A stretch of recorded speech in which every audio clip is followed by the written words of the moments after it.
Welcome to New Possibilities. I speak truth to power without fear. So I'm sure by now many of you have heard about this story, but I saw it. I saw a recent article in the Griot, and I decided that I wanted to bring this to YouTube, and I'm really interested in hearing from you. I want to know, what do you think about this particular story? So you all remember Tamir Rice, a young brother who was playing with a toy gun at a park, and the police arrived on the scene. And within seconds of arriving on the scene, they shot and killed this brother. He was only 12 years old. And, of course, his mother is grieving. Until this day, there has been no justice for Tamir Rice. And recently, his mother spoke out. And she spoke out against Ben Crump, Tamika Mallory, and Black Lives Matter. So what I'm going to do is read some excerpts from this article from the Griot, and then I'm going to provide my commentary. So right now I'm going to share my screen so that you all can see this article as I read the article. I'm going to read some excerpts from it.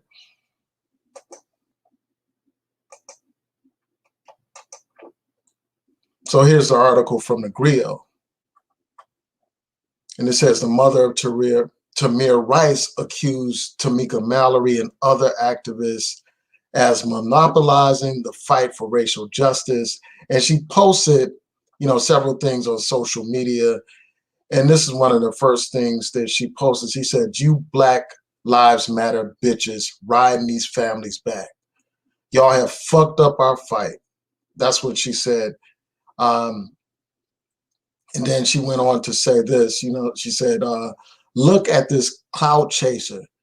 Didn't lose something in this fight? I don't think so. Well, did she lose something in this fight? I don't think so. That's the problem. They take us for a joke. That's why we never have justice, because of shit like this." And this statement came after Tamika Mallory collaborated with Atlanta rapper Little Baby at the Grammy Awards. In this article, you'll see clips from the performance. I'll post this article in the description box so that you all can read it for yourself, and also watch the video clip that's included in this article.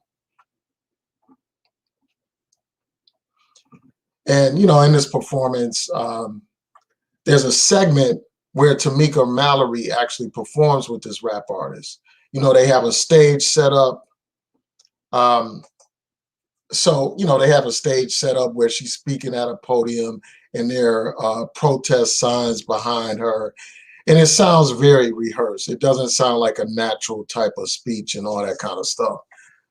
So immediately after this, that's when she issued this statement. The mother issued this statement. And then she also said this. She said, "Look at this clout chaser." And I read that part before. She also criticized Ben Crump as well. And, she concluded her statement by saying, "Fuck a Grammy when my son is dead. Fuck all pig cops."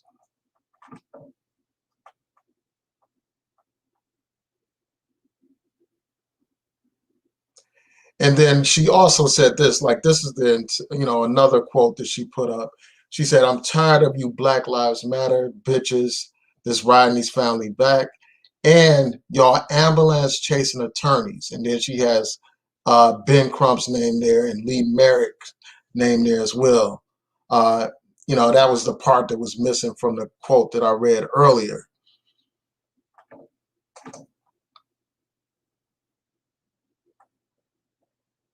Just bear with me a second. I got these things popping up. And then she released an official statement, doubling down on her thoughts about Mallory, Crump, and others.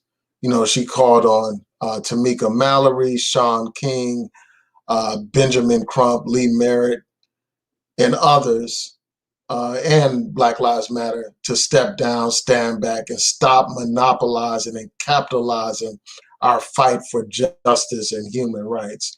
We never hired them to be the representatives in the fight for justice for our dead loved ones murdered by the police. So that's what she said. And this article also goes on to talk about how she fired Crump's months into her case, citing it was even questionable as to whether Ben Crump knew the laws in depth in the state of Ohio.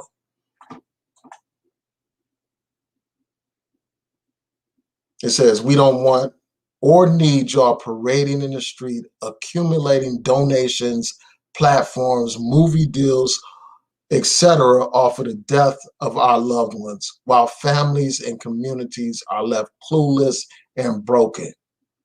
Don't say our loved ones' names, period. That's the truth. And then this article goes on to cite, the fact that Tariq Nasheed is co-signing Samaria Rice's statement, and that's Tamir Rice's mother's statement.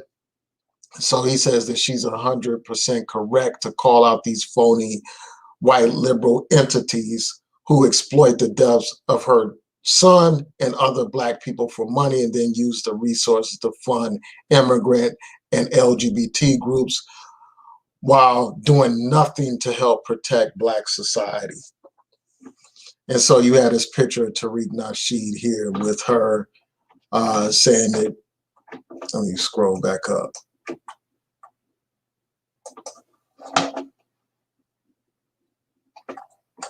So you had a statement with Tariq Nasheed saying that he stands with her.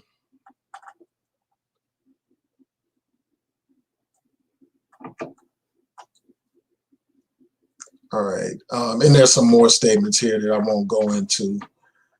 So I'm going to stop sharing my screens and just share some thoughts about this whole situation.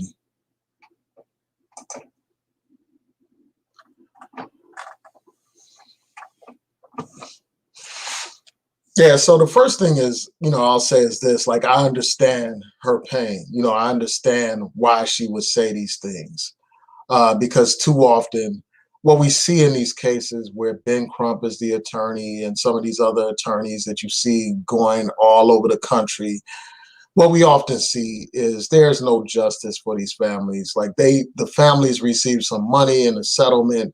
The attorney, no doubt, receives at least a third of whatever the family is paid. And after the settlement, often what has happened in a lot of these cases, not all of them, but most of them, is that there is no justice for the families. The officers that kill and brutalize Black people too often get off in these cases. Too often they get off. They get away with murdering Black people. And what you have, you have a pattern. So you have a police brutality incident occur, and then you have the same group of attorneys popping up representing the families. That creates a perception that these attorneys are ambulance chasing, that they're literally bouncing from case to case all over the country, literally getting rich off of the deaths of Black people. And the thing that makes it horrible, not only are they getting rich, they're getting all this media attention, they're getting all this fame and stuff like that. They're monetizing the oppression of Black people. That's just a fact. They are literally getting paid off of these Black people being killed by the police. And the sad thing is, too often again, the officers that kill our people literally get away with murdering our people. And the only thing that happens is that the family gets paid some hush money, they get paid a few coins, and these attorneys get richer and richer, and their status gets bigger and bigger in the community. And there is no structural change when these attorneys come. All they are doing is getting money for the family and money for themselves. They are not changing the situation in these particular cities or jurisdictions where they are representing the families. It takes real civil rights groups to make those types of changes, and the Justice Department making those kind of systemic changes. So I completely understand why, this sister would be outraged and why she would have the perception that these are avalanche changes. Because it's like every time there's a situation, it's the same people. Why is that? You mean to tell me that all over the country that only a handful of attorneys are qualified to represent these Black families? You mean to tell me that Ben Crump is the only attorney that's capable of representing these families? So I understand what she's talking about. I feel what she's talking about. And I'm not going to say that Ben Crump doesn't care about these issues, or, that he's not genuine in his concern about the plight of Black people and, these incidents of police brutality. But it is what it is.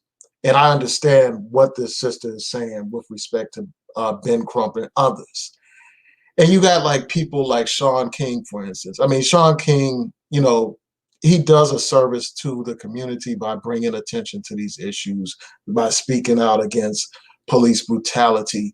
But often when I look at Shaun King's material, I get the feeling that this guy is eager to hear about the next police brutality incident so that he can talk about it and focus on it and make money off of it. That's just the impression that I get. Because like every single thing that happens around the country, he's talking about it. He's focused on it. And I mean, of course, it's a good thing to raise the attention around the issue of police brutality. But it's just it's like a sick type of eagerness to hear about the killing of Black people so that you can have something to talk about. And that's just the impression that I get, when it comes to Shaun King.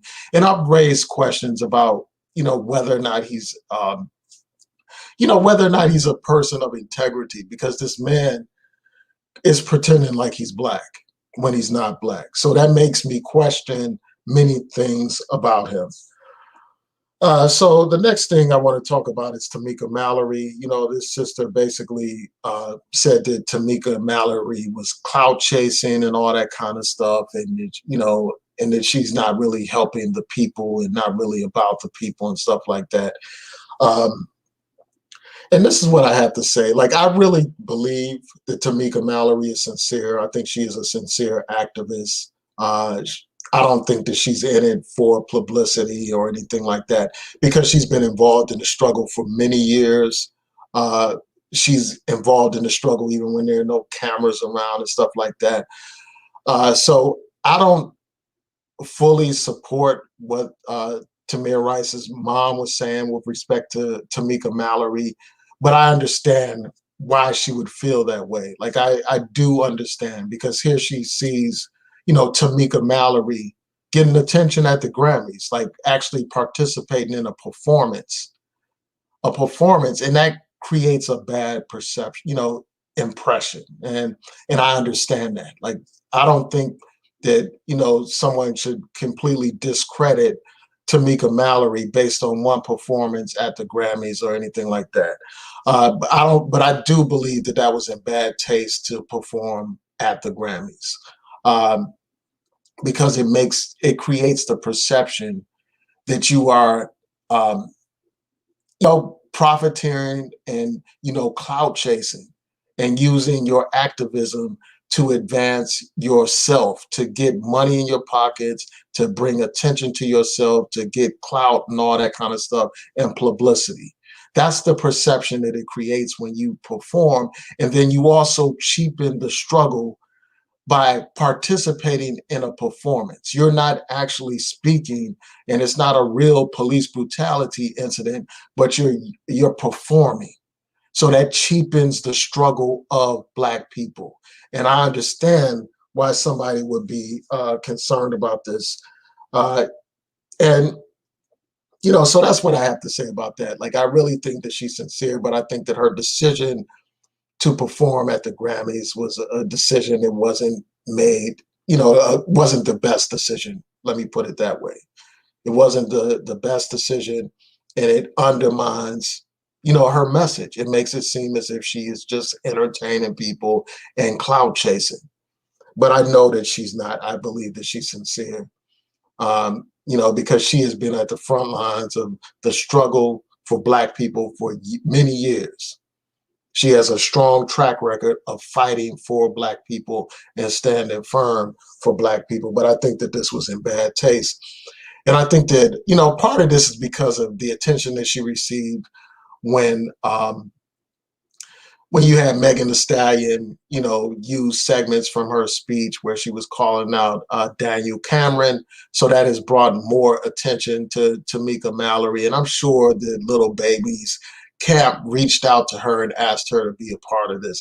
I'm sure it wasn't something where she said, well, I'm going to do this. And she reached out to the artist. I doubt that that's what happened. So I don't question her integrity at all. I just think that she didn't make the best choice in this particular situation. And, I just think that instead of like condemning her and basically low key condemning Little Baby for this performance, I think that we should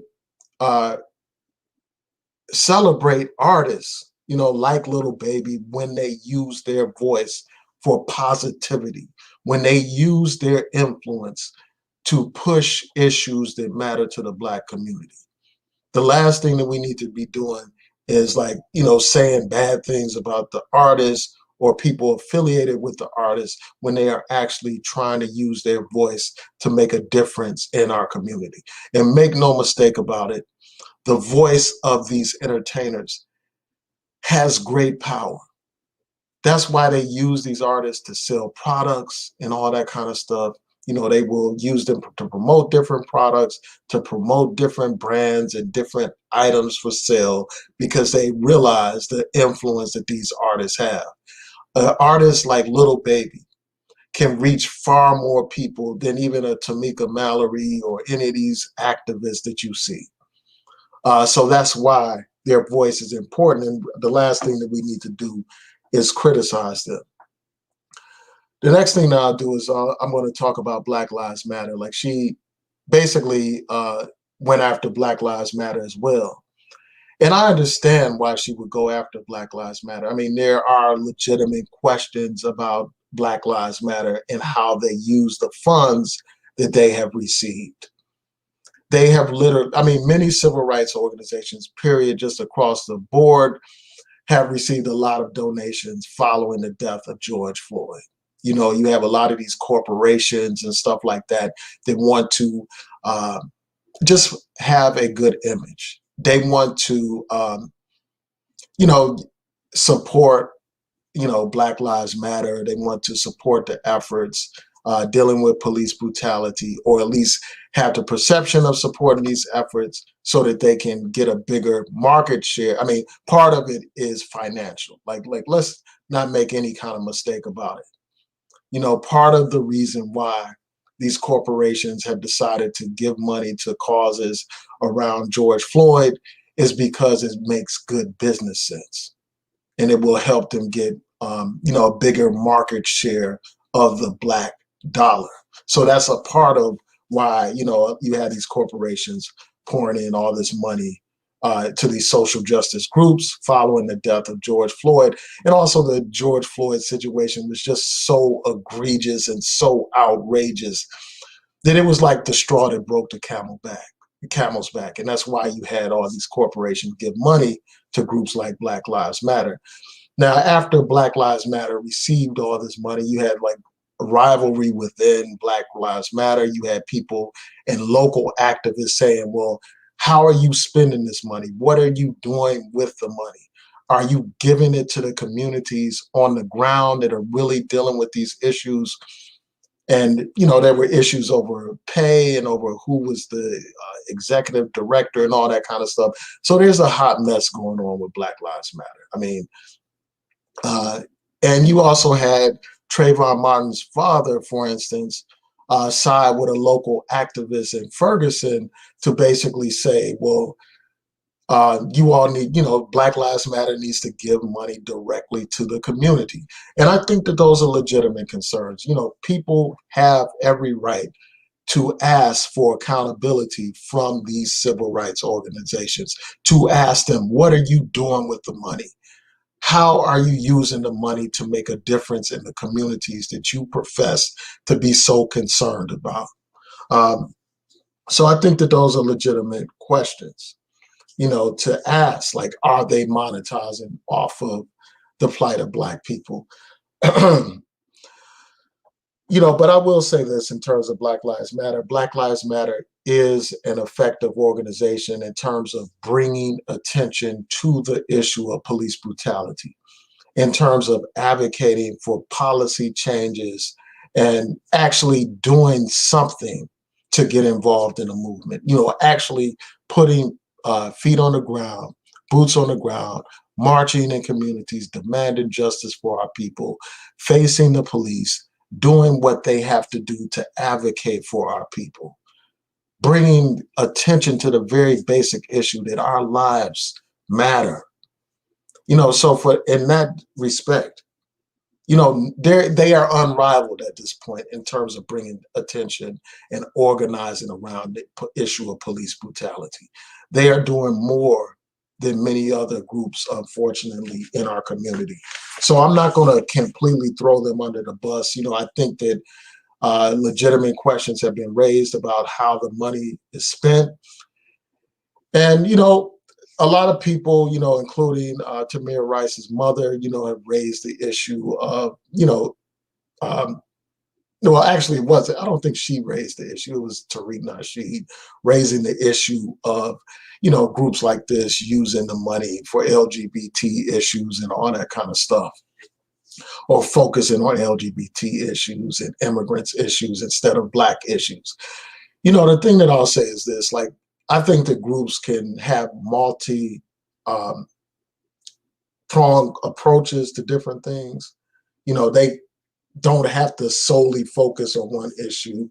So I don't have any problem with, a group deciding, well, we're going to deal with LGBT issues as well, or anything like that. That's not my focus. That's not my emphasis or anything like that. And on that issue, on some of those issues dealing with the LGBT stuff, I part company with them. I part company with groups like Black Lives Matter when you're talking about, the family structure, and you're saying that there's a problem with the nuclear family, and you take issues with that. I part company with you on that issue. I can't support you on that issue. I don't go down that road with you on that issue. So on that issue, we part company. But on the issue of police brutality, we stand united against a common enemy. And that's the kind of approach that we have to have when dealing with organizations and leaders in our community. We need to focus on the points of agreement and not focus on the points of disagreement. Work together on the issues in which you agree, and part company on the issues that you don't agree on. That's what we need to do, because otherwise we will be subjected to a divide and conquer strategy that has been effectively used by our enemies to keep us in the state that we are in today. So I don't support this whole divide and conquer thing. And the last thing that I want to say is this before I go to your comments, is I think that Tariq Nasheed is the last person that needs to be criticizing anybody for being fake and phony. Tariq Nasheed is literally a race hustler.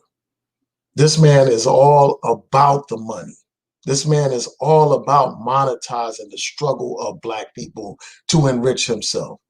The last person that needs to be criticizing any organization or any Black leader is Tariq Nasheed. This man is all about the money. First he, sold these books about macking and pimping, celebrating the pimp lifestyle. 1 minute he's a rapper, 1 minute he's a singer. 1 minute he's trying to sell you this, and 1 minute he's trying to sell you that. This man is just profiteering off of the movement, pimping the movement for his own sake. He's not an organizer. When can you, I mean, other than organizing conventions that enrich his pockets, what has he organized to fight against oppression? Other than organizing interviews and all that kind of stuff to sell his products, what has this man organized? When has he organized a demonstration?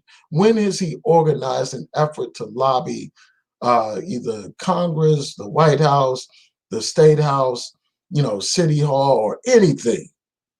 What has this man actually done? What has he done to address institutionalized racism?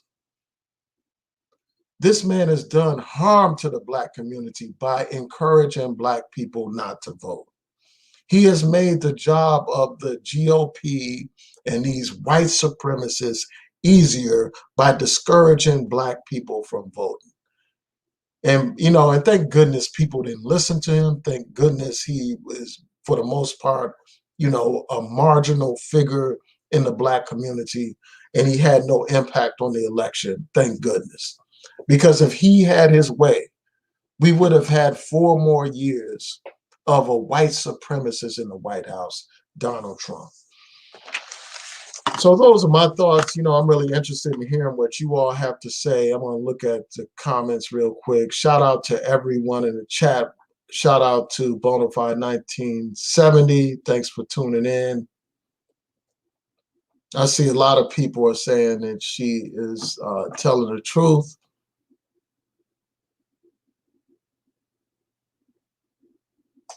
So some people have asked, like, what are BM, Black Lives Matter and I guess Sean King and My Song and Tamika Mallory doing with the funds raised. Well, one thing that I know that they're doing is that they have to travel to these different cities in order to organize and stuff. They have to, pay for flights and pay for hotels, pay for signs and all that kind of stuff. I know that that's part of what they're doing with the funds that they are raising. But Black Lives Matter, again, there are legitimate questions about how the funds are being allocated and stuff and what they're doing with the funds.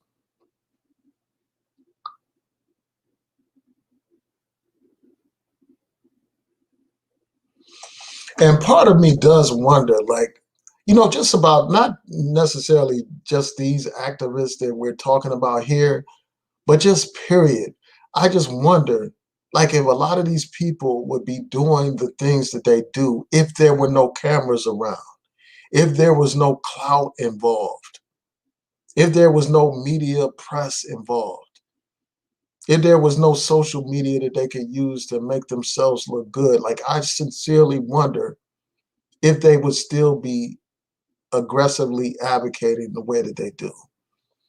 Because I noticed, like, on social media, you have people that constantly post about all the great things that they're doing. And part of me wonders if there's not a narcissistic side to, some of this activism that we see. It's like some people do things so that they can feel good, so that they can feel important, so that they can get attention.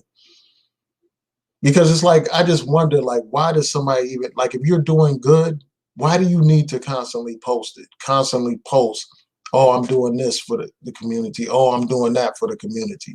Like, you have people, for instance, that may feed the homeless or stuff like that, and they constantly show themselves doing this stuff. Why do you feel the need to do that? Why can't you just do the work without seeking the praise and stuff? So I think that that's a legitimate question, because you do have a lot of narcissism just in the movement, period, where people get focused on themselves. They like to hear themselves talk. They like to see themselves on camera and all those things.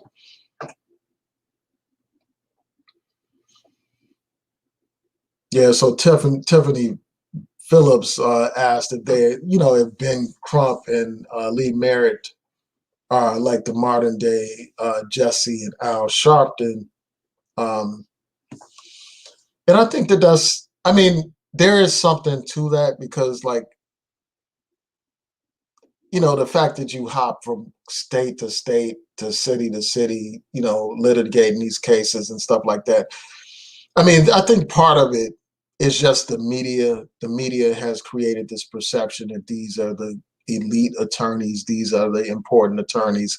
So I'm sure that a lot of families immediately, when they have these police brutality type of situations, they say, well, let me call Ben Crump, because these are the faces that they see. So that's part of the reason why you see them all over the place. But when I think back to like the activists of the 60s and 50s and stuff like that, even though they were traveling all over the country, it wasn't like they were saying, let me find some situation that I can get rich off of. Let me run to this state so I can get on some cameras and stuff like that. Those activists were fighting systemic issues. They weren't fighting on a case-by-case basis. And that's what's happening too often with these modern activists. Instead of addressing like the systemic issues that result in these situations that we see all over the country, all they're doing is focusing on those individual cases and getting money for those individual plaintiffs instead of structurally changing the system.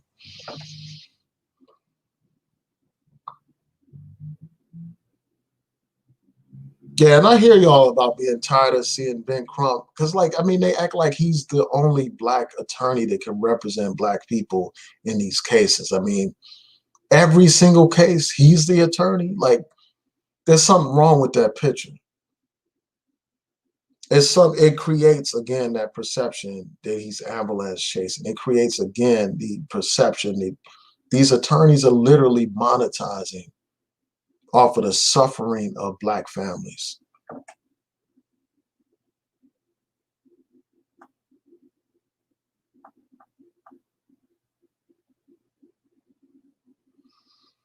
So somebody said my son is in it for the money. Like, I don't think that he's in it for the money. Like, I really think that my son is sincere. Like, I don't think that he's in it for the money or anything like that, because he's not making any money off of this stuff. Like, if he were to just focus on being another one of these rap artists, he could make far more money than whatever he's making being an activist. Like, whatever, I'm sure he gets paid something, but it's nothing compared to what a rap artist can make. So I don't think he's in it for the money. Like, I really don't think that my son is in it for the money. He's a sincere brother, I believe.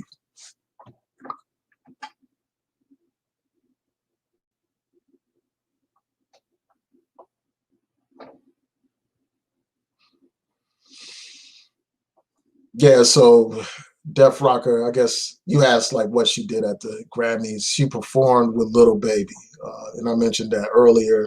Um, I will post the article so that you all can see the actual video where she's performing with Little Baby at the Grammys.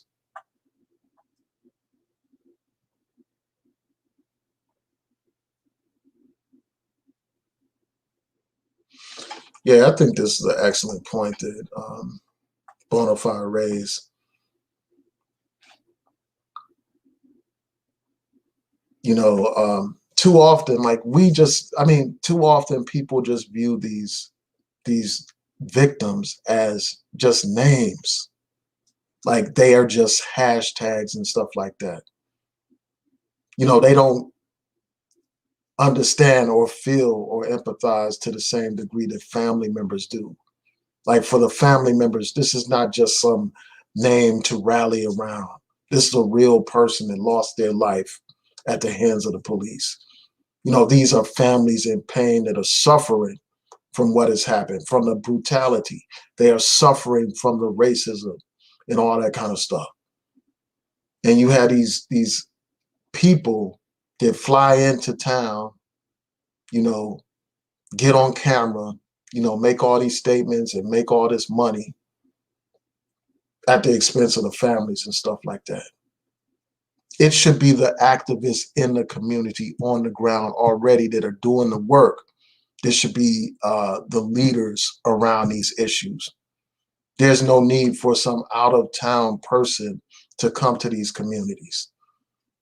We need activists on the ground in every community to be the literal voice of the community instead of having to rely on outside people to fly into town and to speak for the people who are already there, who are suffering and experiencing this. I mean, you had this situation like, I mean, this kind of thing started, like, for instance, in Ferguson, where you had, there were activists on the ground in Ferguson, but you had these out of town Black Lives Matter people fly into town and prop themselves up and get their names out there. And many of them have become famous since then. And that shouldn't happen. Like, it should be from the grassroots. The grassroots should lead the efforts in their communities.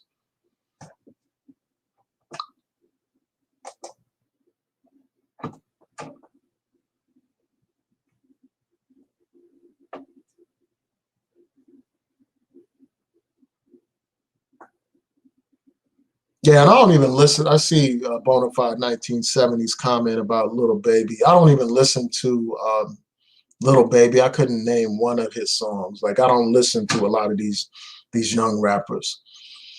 And if what you're saying is true about him promoting black on black violence with his music,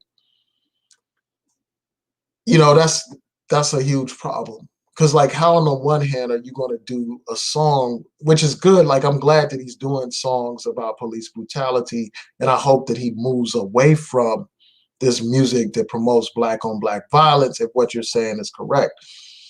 But it's like, how can you complain about police brutality and, police killing black people if you are literally singing songs celebrating black people killing one another?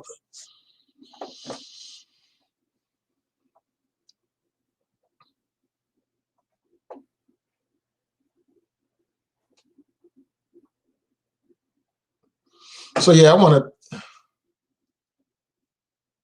to thank you all. Like, right now I don't have time to discuss this further.